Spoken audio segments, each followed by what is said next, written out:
Bonjour à tous.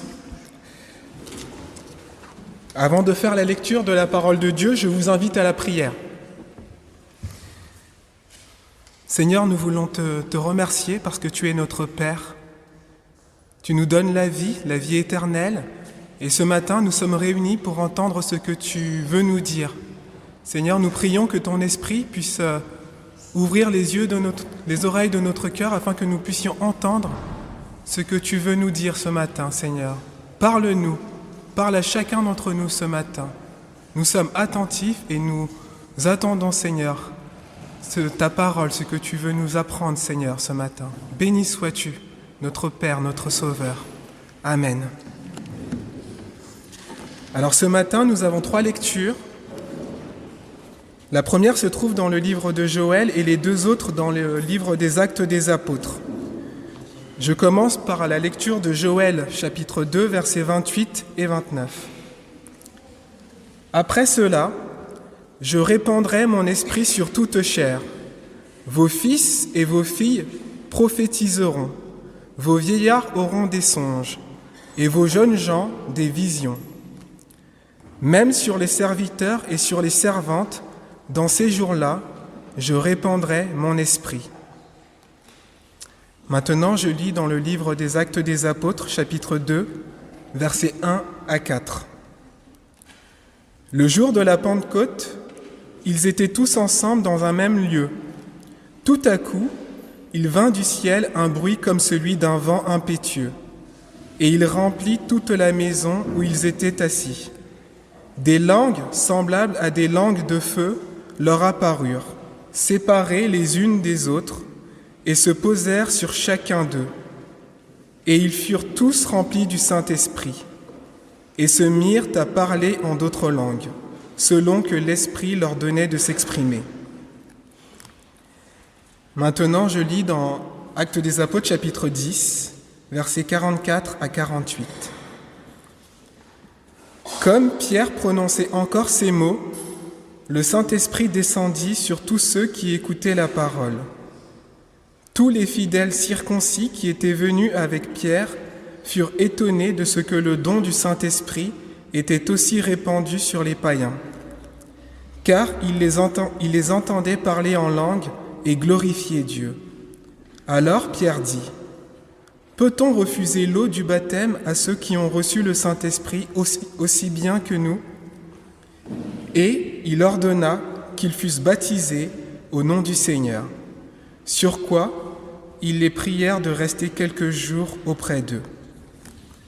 Seigneur, ta parole est la vérité. Sanctifie-nous par ta vérité. Amen.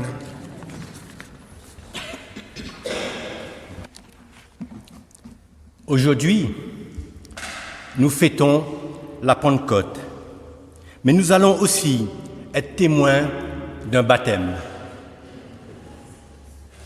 Le prophète Joël nous annonce que Dieu a promis de répandre son Saint-Esprit dans toute sa richesse et son universalité. Le verbe utilisé, répandre, montre l'abondance du don de l'Esprit. Et sur toute chair signifie sur l'humanité entière. Ceci est en parfaite opposition avec l'ancienne alliance, où l'Esprit n'était répandu que sur les prophètes, les rois et les sacrificateurs. Par le prophète Joël, Dieu nous annonce que cette restriction va disparaître, et ce, d'autant plus que le Saint-Esprit sera répandu, d'une part, aussi bien sur les vieillards que sur les jeunes gens, que, d'autre part, il sera répandu sans distinction de sexe, donc aussi bien sur les fils que sur les filles. Et Dieu va encore plus loin. Le Saint-Esprit sera accordé aux serviteurs et aux servantes, donc aux gens de maison. Cette promesse s'est accomplie le jour de la Pentecôte, mais seulement en partie, comme l'annonce Actes 2, 1 à 4. Il sera reparlé de cela un peu plus loin. Toujours est-il que le texte prophétique de Joël se réalise au jour de la Pentecôte juive, puisqu'il est écrit « Dans les derniers jours, dit Dieu, je répandrai mon esprit sur toute chair. Vos fils et vos filles prophétiseront. Vos jeunes gens auront des visions et vos vieillards auront des songes. » L'action du Saint-Esprit n'est pas inconnue au peuple de Dieu dans l'Ancien Testament. Cela est écrit dès le début des écrits de la Bible.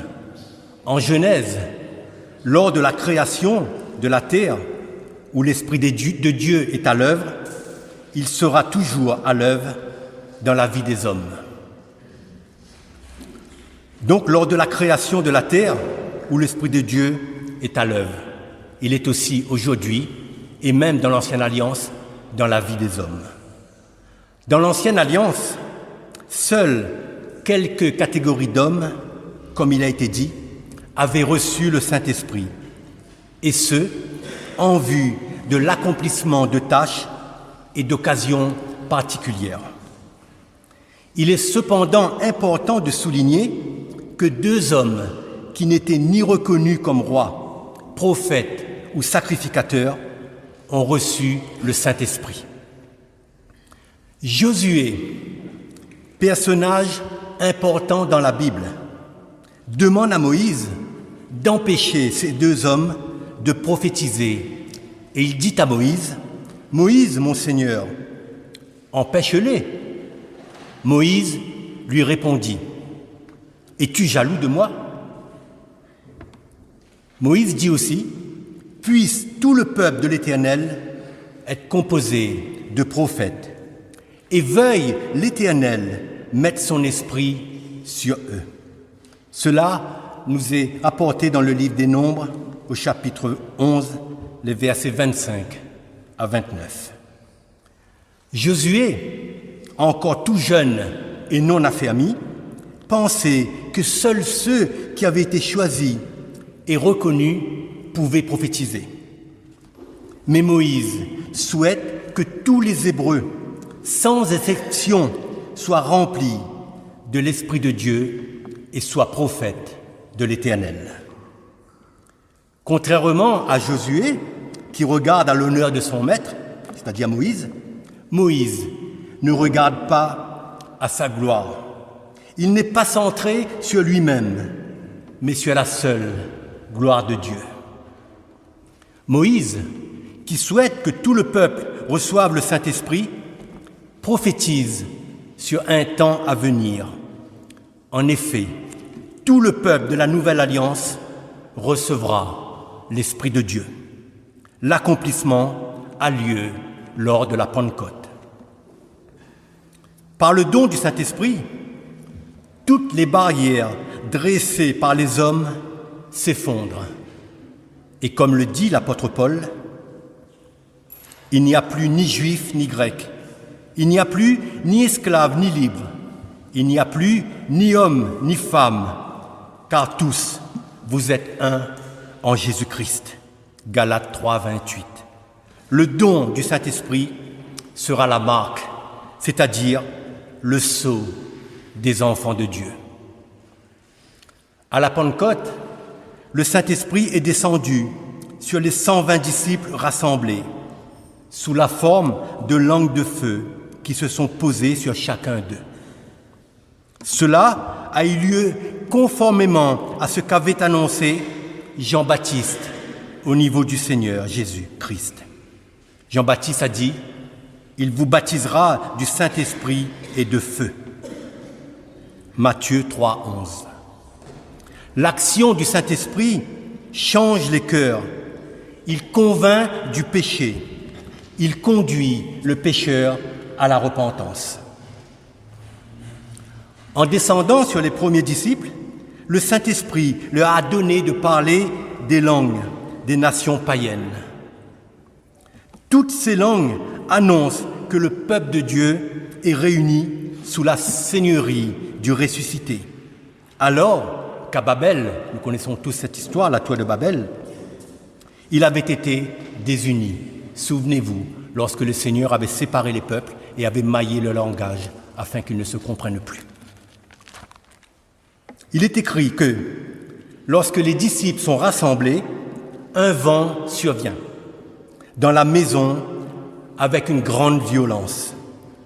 Le Saint-Esprit s'est manifesté avec puissance sur les hommes. Cet événement est l'accomplissement de la promesse que Dieu a donnée au prophète Joël. Désormais, tous ceux qui croient en Jésus ont part à l'Esprit. Mais pourquoi donc recevoir le baptême du Saint-Esprit?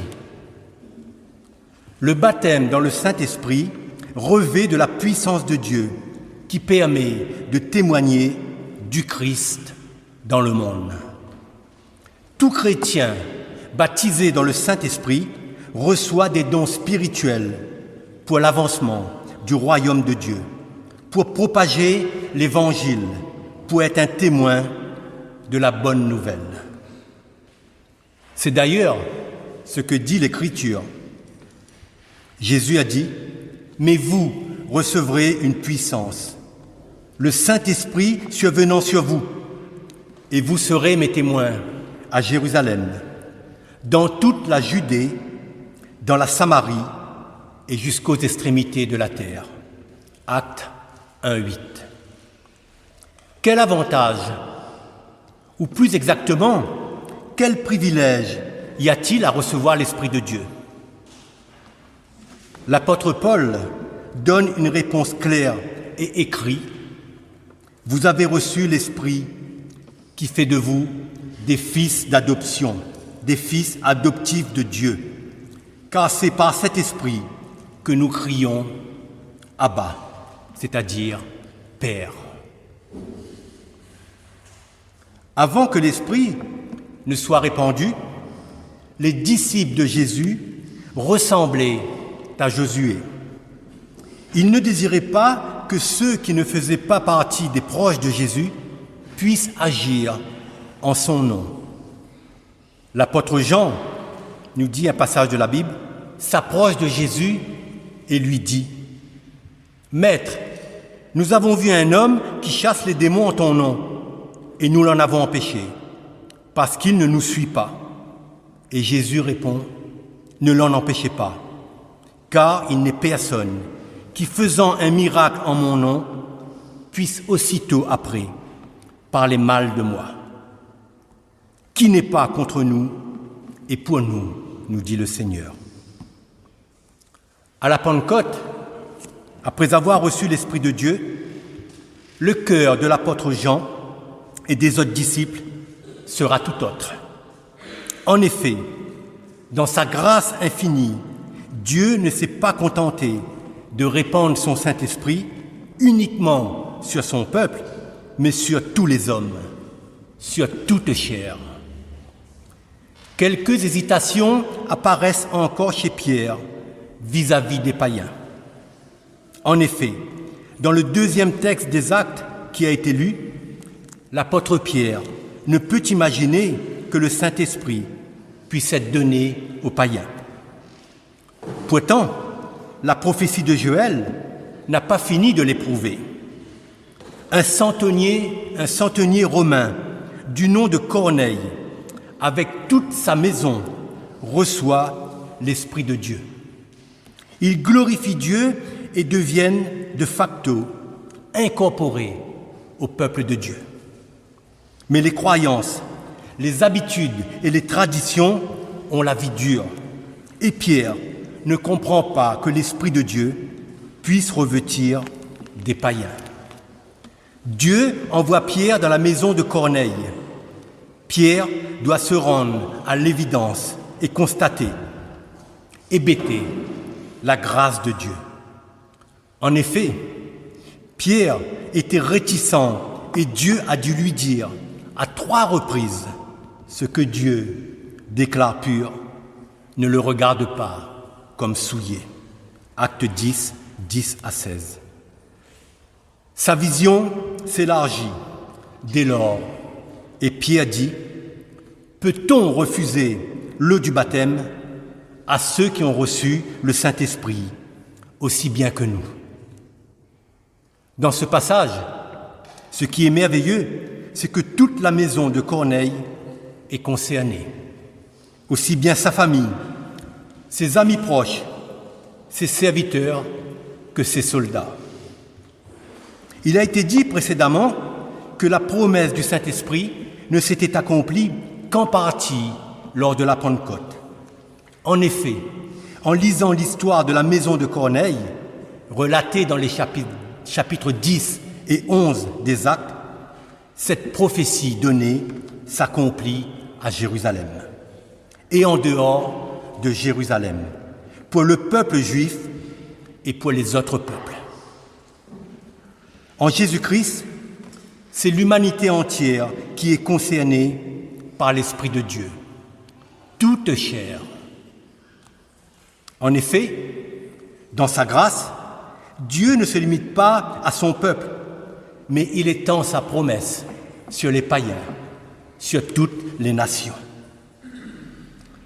La promesse de Dieu révélée à Joël va de pair avec la promesse donnée à Abraham. Il est écrit « Toutes les familles de la terre seront bénies de toi ». Genèse 12, 3. Les promesses de Dieu s'accomplissent toujours, comme le dit l'Écriture dans l'Ancien Testament. À travers la bouche du prophète Ésaïe, Dieu dit « Ainsi en est-il de la parole qui sort de ma bouche. Elle ne retourne point à moi sans effet, sans avoir exécuté ma volonté et accompli mes desseins. » Ésaïe 55, 11. Aujourd'hui encore, le Saint-Esprit continue son œuvre. Le baptême de l'Esprit est toujours donné par Dieu, par grâce, à cause de la croix. Jésus-Christ a payé le prix pour notre rachat, un prix élevé que nul ne peut payer. C'est le prix de la rançon que seul Jésus, Dieu et homme, pouvaient payer. Jésus nous dit que nul ne peut venir à lui si le Père ne l'attire, et nul ne peut aller auprès du Père sans passer par Jésus, qui est la porte, le chemin, la vérité et la vie. Celui qui se reconnaît pécheur, qui accepte Jésus comme Sauveur et Seigneur, reçoit l'Esprit de Dieu et est adopté par Dieu. Il devient son enfant qu'il aime et qu'il chérit. Le Saint-Esprit est le sceau de Dieu. Nous sommes scellés par lui et lui appartenons. L'espérance du chrétien est en Dieu. Le chrétien a l'assurance de la vie éternelle. La foi est un don de Dieu. Le Nouveau Testament nous enseigne que le baptême du Saint-Esprit va de pair avec le baptême d'eau. L'eau n'est que le signe extérieur du signe intérieur, du sceau apposé par Dieu lui-même, par son Saint-Esprit. Le signe extérieur, qu'est l'eau, témoigne du signe intérieur, qu'est le don de l'Esprit que Dieu accorde en Jésus-Christ et qui fait cheminer toute la vie vers le Père. Ce Père est un Père aimant, un Père qui pardonne, un Père qui relève, un Père qui accueille, un Père rempli de tendresse et d'amour, qui ne rejette pas les enfants qu'il a adoptés en son Fils bien-aimé. C'est un Père fidèle et plein de patience à notre égard. Pourquoi le baptême d'eau? Il est la porte d'entrée dans la vie nouvelle, dans l'alliance de Dieu. C'est pour cela que Pierre dit « Peut-on refuser l'eau du baptême à ceux qui ont reçu le Saint-Esprit aussi bien que nous ?» Aujourd'hui, nous allons avoir la joie d'être les témoins du baptême d'Érine. Que chacun de nous puisse se réjouir de la grâce de Dieu répandue sur tous ses enfants et aujourd'hui, plus particulièrement sur Érine. Baptiser un enfant, c'est le faire entrer dans l'alliance que Dieu a faite avec son peuple. Plus tard, à l'adolescence, l'enfant confirmera vouloir rester dans l'alliance. C'est par le Saint-Esprit accordé par Dieu en Jésus-Christ que tout enfant de Dieu peut cheminer vers le Père. Il faut savoir que le Saint-Esprit n'est pas donné une fois pour toutes lors du baptême. Il doit être renouvelé chaque jour. Cette source de vie éternelle vient en nous et nous désaltère, nous abreuve. Le Saint-Esprit conduit chaque baptisé dans la lecture de la parole et la prière. Ainsi, tout enfant de Dieu est rassasié de bénédictions spirituelles. Lorsque le baptisé grandit en Dieu et confirmé sa volonté de rester dans l'alliance de Dieu,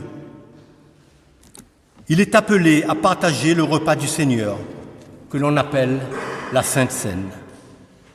Que tout baptisé puisse connaître la volonté de Dieu pour sa vie. Que tous ceux qui se repentent puissent vivre de la paix et de la joie que Dieu seul peut donner. Que le Saint-Esprit conduise tout enfant de Dieu dans la liberté et l'amour. Que la foi de chaque baptisé grandisse jour après jour. Que la lumière de la parole éclaire chaque journée de tout enfant de Dieu. À Dieu seul soit toute la gloire. Amen.